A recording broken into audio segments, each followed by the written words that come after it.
নমস্কাৰ, মই আচাৰ্য বিনয় কাশ্যপ। আমি চন্দ্ৰ ট্ৰেনজিটৰ ওপৰত আলোচনা কৰি আছিলো।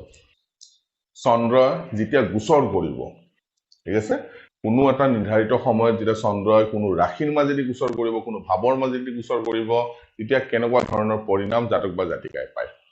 আমাৰ টপিকটো হ'ল যে ট্ৰেনজিট অফ মুন ফ্ৰম লগ্ন, ঠিক আছে। কি হ'ব টপিকটো? Transit of moon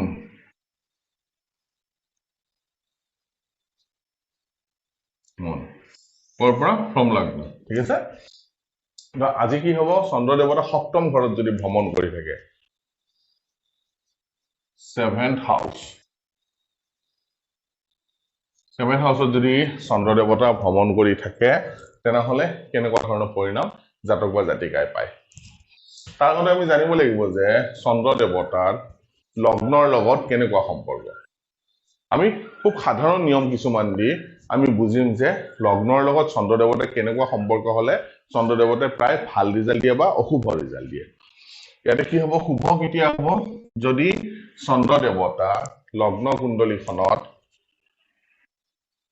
1, 5, 9, 4 আৰু 10 নম্বৰ ভাৱত ভ্ৰমণ কৰে, তেনেহলে ক্ষমা কৰিব, যদি চন্দ্ৰ দেৱতা 1, 5, 4, 9, 10 ভাৱৰ অধিপতি হয়, তেনেহলে চন্দ্ৰ দেৱতা লগ্ন কুণ্ডলীখনৰ কাৰণে শুভ প্ৰভাৱদায়ী গ্ৰহ হয়। আৰু কেতিয়া হয়? যদি শুভ স্থানত উচ্চ হয় বা মিত্ৰ স্থানত যদি উচ্চ হয়,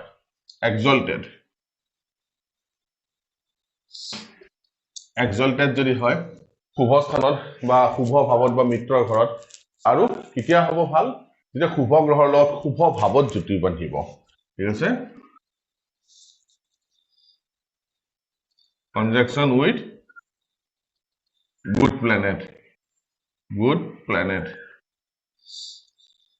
শুভ ভাৱত শুভ গ্ৰহৰ লগত যদি জ্যোতি বান্ধে, চন্দ্ৰ দেৱতা ভাল ফলদায়ী গ্ৰহ হয়। আৰু অশুভ ফলদায়ী গ্ৰহ কেতিয়া হ'ব? যদি 6, 8, 12 ভাৱৰ অধিপতি হয়, ঠিক আছে, নিচ হয়, তেনেহলে চন্দ্ৰ দেৱতা নিগেটিভ প্ৰভাৱ পৰে। আৰু কেতিয়া? কনজাংশন উইথ ইভিল প্লেনেট, যদি দুষ্ট গ্ৰহৰ লগত যদি জ্যোতি বান্ধে, অশুভ ভাৱৰ যদি হয় বা শুভ ভাৱতো যদি দুষ্ট গ্ৰহৰ লগত জ্যোতি বান্ধে, চন্দ্ৰ দেৱতাৰ নিগেটিভ ৰিজাল্ট কিছুমান দেখা পোৱা যায়। আৰু দুটা ভাৱ আছে, 3 নম্বৰ আৰু 6 নম্বৰ 11 নম্বৰ, সেইকেইটা ত্ৰিশদায়ী ভাৱৰ অধিপতি। তাৰ বিষয়ে আমি আগতেও আলোচনা কৰিছো।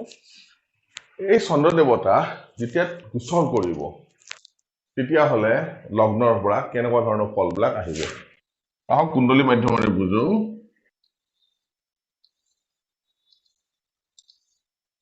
আমি মেষ লগ্নৰ ৰিফাৰেঞ্চ লৈ আছো। মেষ লগ্ন, চন্দ্ৰ যদি সপ্তম ঘৰত সোমায়,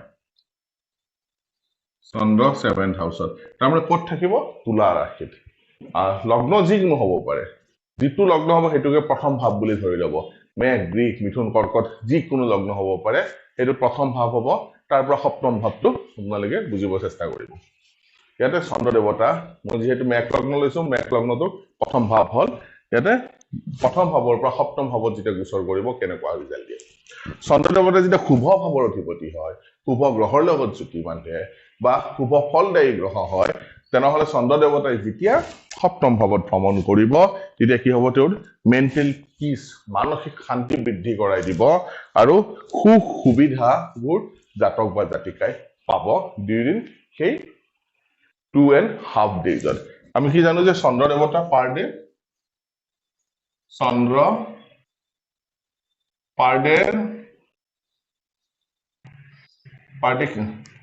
দেৱতা পাৰ ৰাশি কিমান থাকিব? পাৰ চাইন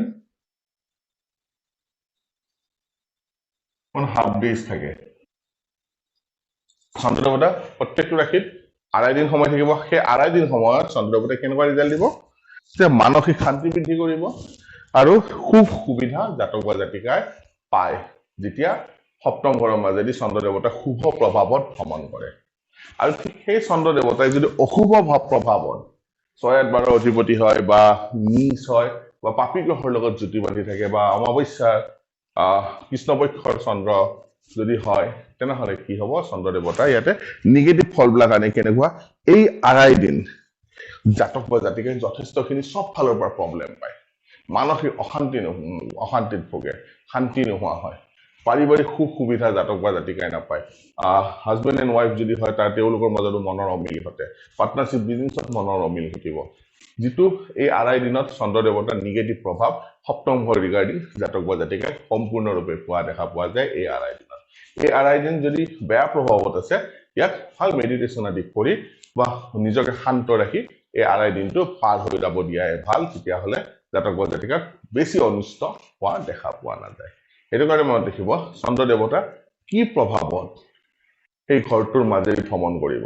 সেইটো আমি জানা দৰকাৰ এইটোৱে আছিল লগ্নৰ পৰা চন্দ্ৰ দেৱতাৰ বেছিক সাধাৰণ নিয়ম যে আমি কেনেকুৱা ধৰণৰ প্ৰভাৱ পাম আৰু কিছুমান মেথমেটিকেল টাৰ্মছ এণ্ড কণ্ডিশ্যন আছে সেইবিলাক যেতিয়া আমি এক্সট্ৰিম এষ্ট্ৰলজি বুজিব চেষ্টা কৰিম তাত আমি সেইবিলাকৰ বিষয়ে জানিব পাৰিম তো আজি চিম্পুল ভাষাত যে চন্দ্ৰ দেৱতা লগ্নৰ পৰা সপ্তম ভাৱত যেতিয়া গোচৰ কৰিব কেনেকুৱা ধৰণৰ ফল পাব তাৰ বিষয়ে আলোচনা কৰিলো আশা কৰো এই সৰু সৰু ভিডিঅ'বোৰ অলপ হ'লেও আপোনালোকৰ কাৰণে ইনফৰ্মেটিভ হ'ব জ্যোতিষশাস্ত্ৰ বুজাত সহায় কৰিব এনেকুৱা সৰু সৰু ভিডিঅ' মই প্ৰায় আপোনালোকৰ ওচৰত লৈ থাকিম যদি ভাল লাগে মোৰ ভিডিঅ' তেনেহ'লে চেনেলটো ছাবস্ক্ৰাইব কৰি দিব লাইক কৰিব আৰু পাৰিলে ইয়াক শ্বেয়াৰ কৰি দিব ধন্যবাদ